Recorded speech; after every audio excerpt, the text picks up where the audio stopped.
The South Carolina Senate race between Jim DeMint and Alvin Green is about as suspenseful as the outcome of a Harlem Globetrotters game. But that doesn't mean it's not equally entertaining. Now this week at a church in Spartanburg, Senator DeMint reinforced comments he'd first made back in 2004 that gay people and unmarried sexually active women should not be allowed to teach in classrooms. Quote, "When I said those things, no one came to my defense, but everyone would come to me and whisper that I shouldn't back down. They don't want government purging their rights and their freedom to religion." Now, it's rather amusing that Senator DeMint's defending this belief due to Christian values, despite the fact that Christ never said a single word against gay people and had a well-documented soft spot for harlots as well. It's also kind of funny that Jim DeMint made his anti-gay teachers' comments in Spartanburg because those Spartans were actually extremely gay. Not surprisingly, there's been no reply from Democratic nominee Alvin Green, who's been far too focused on saving the state economy by designing dolls of himself. We are now joined by creator of The Daily Show, the luminous and brilliant Lizz Winstead. And Liz, Jim DeMint says allowing gay teachers is purging Christians' freedom of religion. Isn't he saying, if you don't let us be bigots, you're being a bigot? Basically, yeah. Okay, thank you. And it's also, too, I'm mesmerized by people who think that, for example, gay marriage will take away from their own marriage. I mean, if your marriage is so flawed and weak and on such, horrible ground, you shouldn't be allowed to get married. If you can't make choices to have a strong enough marriage and strangers you don't know who live in a town you've never been to are married and that affects your marriage, how is that even an argument or an issue? Exactly. It's blaming heterosexual dysfunction on gay happiness. Right. Yeah. Exactly. But, in this case, he's actually going into the school system and saying that adults in same-sex relationships shouldn't be allowed to teach children or sexually active unwed women. He made no comment saying that sexually active unwed men shouldn't be allowed to teach. No. Well, I think you can't have one without the other, can you, John? Well, you can have a sexually unactive, closeted gay person in a sexless heterosexual marriage, and they're fine. That's called a priest. Yeah, put them around our kids. Exactly, put them around our kids. And then it goes to the larger point of, how are you going to know that somebody is a sexually active unmarried woman unless your government funds are going to spy on women who are in their homes having sexual activity? Exactly. Which of course and Republicans want government out of our lives, as we know, except for when it's, I guess, spying on us. Well, exactly. I mean, and speaking of politicians who are very selective when it comes to their reading of the Bible, let's talk about my old politically incorrect debate friend, Christine O'Donnell. We have been gifted, folks, with Christine O'Donnell's brand new campaign ad. Let's take a look at it, and we'll break it up to have commentary throughout, because it's sort of worth savoring. Yes. Go ahead. I'm not a witch. I'm nothing you've heard. I'm you. Okay, I have to stop there. I'm nothing you've heard, which is her way of saying, please ignore all those horrible comments about me that were made by me. I know. She went on Bill's show and said she had been a witch. Well, and I'm not sure it's the best opening line to say, hey, I'm not a witch.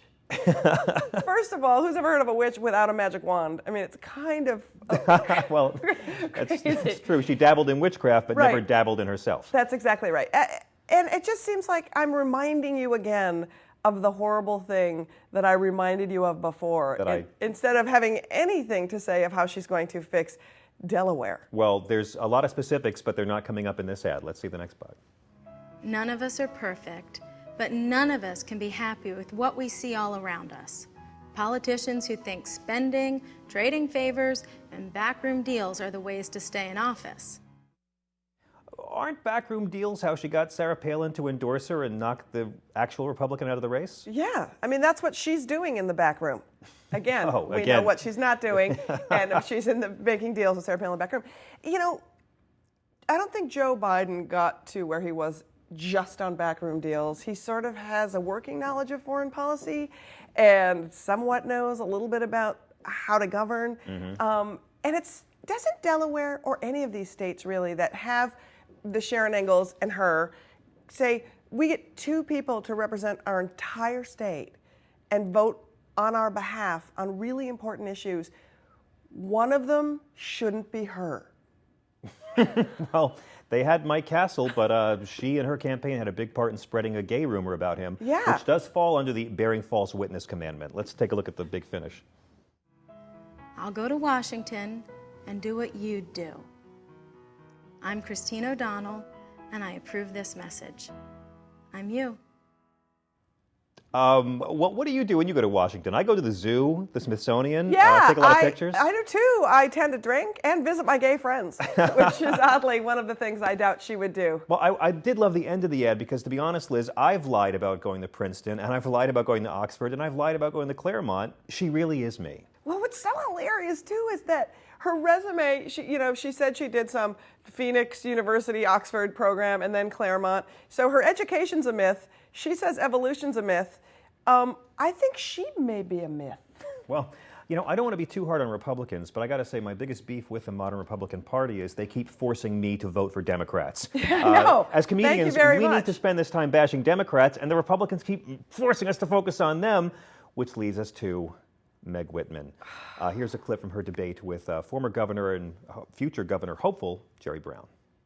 Jerry, you should be ashamed. You and your surrogates put her deportation at risk.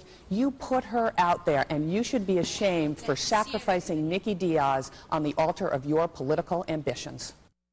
That's Meg talking about her former housekeeper who does a great job at cleaning glass houses. Yes, and I think maybe Giuliani, all those squeegee guys were maybe the ones cleaning her glass house. But she did say something interesting, and that is that Jerry Brown has put Nikki Diaz on the altar, sacrificed her on the altar. I wonder if it's the same altar that Christine O'Donnell was taken to by her warlock boyfriend. Well, I don't know. This is all coming around. I love that clip because at some point someone in a strategy session with Meg Whitman, when it was revealed that she had hired an undocumented worker, said, Meg, blame him for it. Right. Blame Jerry for the problem. Well, and I think Americans go, oh my God, are you serious? Blame Jerry Brown, blame everything else. It's like, honey, you hired this woman. And maybe she didn't know. She was working 100 hours a week, outsourcing, jobs at eBay overseas. Maybe she was so busy, she didn't see that she had insourced actually. For 9 years. Yeah, for 9 years. It's who knew? Well, her husband is who knew. Yeah, I know. And, so when you're talking about accountability for employers of undocumented workers, it's kind of hard to crack down on them and leave him out of the equation. Well, not to mention, if you're going to say she was so close to us, she was part of our family, she called me Meg. Oh, you mean you didn't make her come in the back door and bow to your feet and maybe wash your feet with her hair every day when she came into work, Meg? Wow, you sound just really tight. Well, what's important is that the GOP is fighting socialism, and here's an example. Let's go show a clip of socialism being triumphed over. A house goes up in flames and firefighters don't respond despite the homeowner's plea for help. I hadn't paid my $75 and that's what they want, $75, and they don't care how much they burn down.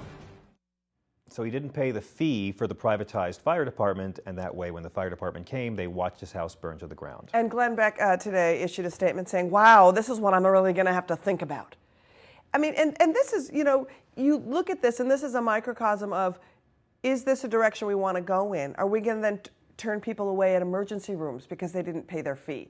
When we start schools, libraries, exactly, all of it. And it's maddening. And this poor guy, I watched him being interviewed last night, and it's sitting in front of the ashes of his house, and $75 and this rigid belief system.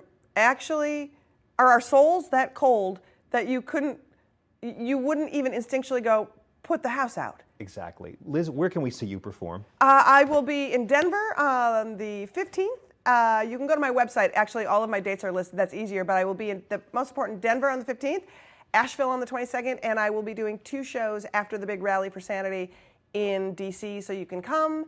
You can go to my website, LizzWinstead.com, and get all the info. Maybe I'm coming to a town near you. Liz, I'm always a fan. It's a pleasure to have you here. Thanks, hon.